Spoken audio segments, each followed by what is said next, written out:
thuash për të burgosurit të cilët gjenden tani në Hag?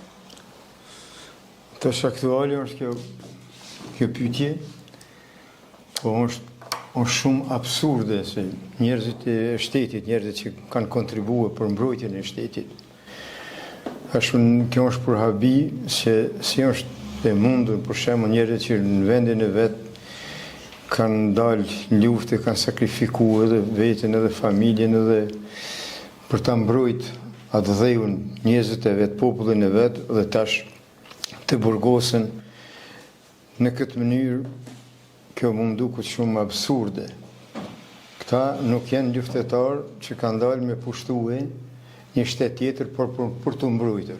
Prandaj nuk mund të krahasohen ata me të burgosinit politik të Hagës të Serbisë, e cila ka pas qëllime, qëndrime aq antinjerëzore, këta në mbrojtjet e saj edhe tash përgjigjen Hagë. Kjo është një absurd, është diçka e pa kuptueshme si për shembull Bashkia Evropiane ose edhe Këshilli Botëror mos me pas një qëndrim ma të konstruktiv, ma të arsyeshëm, domethënë tu ka humbur edhe arsyeja e drejtësisë. Kjo është një fatkeqësi me turp.